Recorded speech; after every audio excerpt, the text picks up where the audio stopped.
ఒకప్పుడు హిమవత్ పర్వత ప్రాంతంలో ఒక పరమ శివభక్తుడైన బ్రాహ్మణుడు నివసించేవాడు.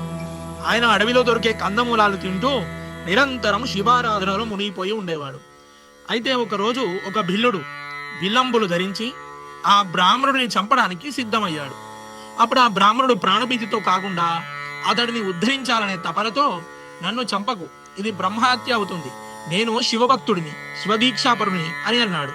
ఆ మాటలు విన్న బిల్లుడిలో ఏదో తెలియని మార్పు వచ్చింది. శివుడంటే ఎవరు, శివభక్తుడు ఎలా ఉంటాడు అని ప్రశ్నించాడు.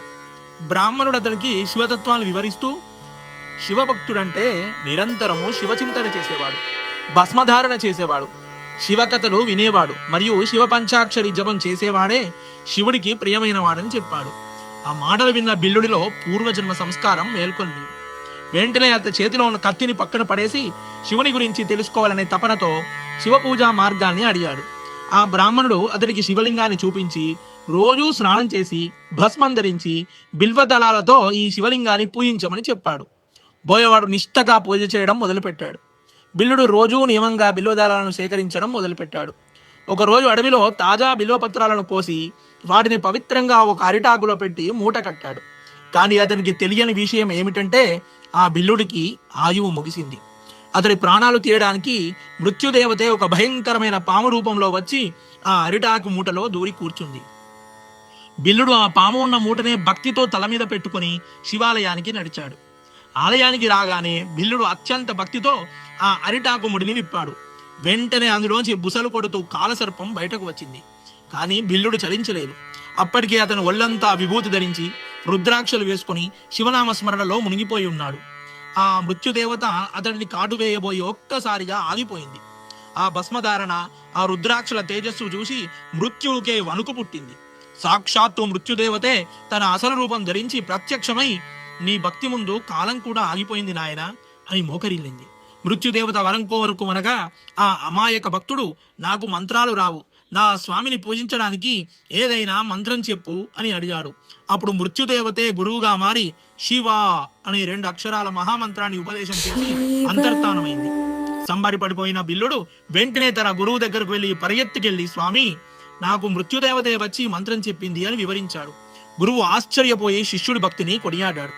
బిల్లుడు ఈ బిల్వార్చననే నాకు మృత్యుదేవతసే ఈ గొప్ప శివనామ దీక్ష ఇప్పించింది అని ఆ బిల్వదళాలనే శివుడిగా పూజించడం మొదలుపెట్టాడు. ఆ బిల్వాల మీద శ్రద్ధాభక్తులతో ఒక నియమం కూడా పెట్టుకున్నాడు. ఆ నియమం ఏంటంటే, ఇకపై నా పరమశివుడికి బిల్వార్చన చేయనిదే కనీసం మంచినీళ్లు కూడా నేను ముట్టను అని నియమం పెట్టుకున్నాడు. ఆ నియమం ప్రకారం ప్రతిరోజు అడవంతా తిరిగి బిల్వదళాలు కోసి శివుడిని అర్చించిన తర్వాతే భోజనం చేసేవాడు. ఒకరోజు శివుడు అతన్ని పరీక్షించడానికి అడవిలో ఎక్కడా కూడా బిల్వపత్రాలు దొరకకుండా చేశాడు. రోజంతా తిరిగాడు, నీరు తాగలేదు, గొంతేమో ఎండిపోతుంది, ప్రాణాలు పోయే స్థితి. తిరిగి తిరిగి ఒక సరస్సు వద్ద ఆగాడు. ఆ సరస్సును చూసి కూడా అతనిలో బిల్వదళాలు దొరకక పూజ ఆగిపోతుందన్న బాధ తప్ప ఆ సరస్సులో ఉన్న నీళ్లు తాగాలి అన్న ఆకలి దప్పికలపైన ఎటువంటి ధ్యాస లేదు. తన భక్తుడి ఆకలి దప్పికలు తీర్చడానికి సాక్షాత్తు పరమశివుడే ఒక బాటసారిలా వచ్చి ఆ సరస్సులో స్నానం చేశాడు. నీరు తాగి భస్మధారణ చేసి రుద్రాక్షమాలలు వేసుకొని బంగారు పాత్రలో చల్లని నీరు, పండ్లు ఇచ్చి, ముందు ఇవి తిని ప్రాణాలు కాపాడుకో, తర్వాత పూజ చేద్దువు కానీ అన్నాడు. బిల్లుడు దానికి అంగీకరించలేదు. బిల్లుడు మాట్లాడుతూ, శరీరం ఉంటేనే ధర్మ సాధన అని మీరు చెబుతున్నారు, కానీ నా స్వామి పూజ లేని ఈ శరీరం నాకు భారమే. ఆ మృత్యు వచ్చినా నా నియమం నేను తప్పను అన్నాడు. అతడి అచంచల నిష్టకు కైలాసం కదిలింది. వెంటనే ఆ బాటసారి రూపం అంతర్ధానమై కోటి సూర్య ప్రభలతో శూలం ధరించి పార్వతీ సమేతంగా పరమశివుడు ప్రత్యక్షమయ్యాడు. ఆ బిల్లుడు ఆ దివ్య స్వరూపాన్ని చూసి ధన్యుడయ్యాడు. శివుడు వరం కోరుకోమనగా, నువ్వు నాకు ప్రతిరోజు ఇలాగే దర్శనం ఇవ్వాలి. ఏ రోజున నీ దర్శనం నాకు కలగదో ఆ రోజు నేను మరణించాలి. అంతేకాదు, బిల్వ దళాలు దొరకని పరిస్థితి నాకు ఎప్పుడూ ఎన్నడూ రాకూడదు అని వరం కోరుకున్నాడు. ఈ 2 వరాలను శివుడు అనుగ్రహించగా ఆ బిల్లుడు చివరకు నిశ్చలమైన భక్తితో శివలింగంలో లీనమై కైవాల్య మోక్షాన్ని పొందాడు. తర్వాత పార్వతీదేవి పరమేశ్వరుడిని, స్వామి, ఆ పండిత బ్రాహ్మణుడికి ముక్తిని కలిగించకుండా ముందుగా ఈ బిల్లుడికే ముక్తిని కలిగించడానికి కారణమేమి అని అడిగింది. దానికి పరమేశ్వరుడు, దేవి, బ్రాహ్మణుడికి కూడా ముక్తిని కలిగిస్తాను. బిల్లుడికే ఎందుకు ముందుగా ముక్తిని ఇచ్చాను అంటే, వాడికి లింగము బిల్వదళాలు తప్ప వేరే చింతన లేదు, వాడికి నేనే సర్వస్వం, అందుకే వాడికి ముందుగా ముక్తిని కలిగించాను అని చెప్పాడు. భగవంతుడు దేనికి లొంగుతాడు?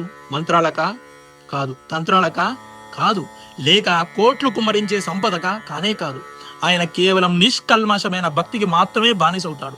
శాస్త్రాలు తెలియకపోయినా, మంత్రాలు రాకపోయినా, కేవలం శివ అనే 2 అక్షరాల నామంతో ఈ యముడినే వెనక్కు పంపిన ఈ బోయవాడి కథ మనకు సంపూర్ణ శివతత్వాన్ని తెలియజేస్తుంది.